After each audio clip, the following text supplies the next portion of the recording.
Herkese salam, kanalıma xoş gəlmisiniz. Müğənni Ülviyə Namazova özünə təntəraqlı doğum günü təşkil edib. Doğum günündə bir çox sənət nümayəndələri iştirak edib. Onun yaxın dostları ilə birlikdə rəqsi də izləyicilər tərəfindən maraqla qarşılanıb. Sözü gedən foto və videoları sizlərə təqdim edirəm.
Sevenler var olsun. Bak, belə sənətkarlara sağlığında qiymət verək.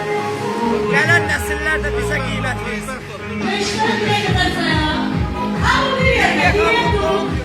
Bağlarından yerləsən. Ama içindən böyle boşluk neydi?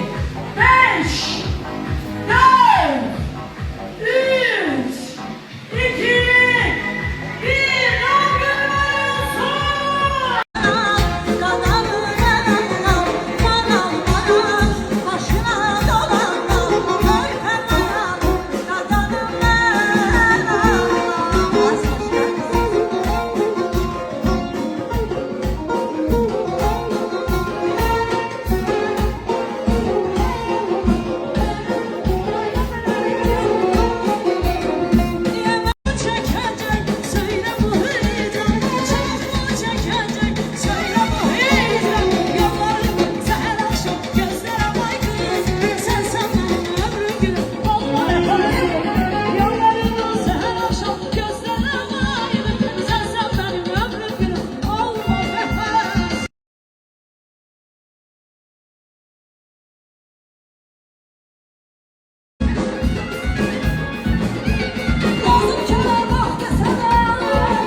Onu sanki qələm çəkir.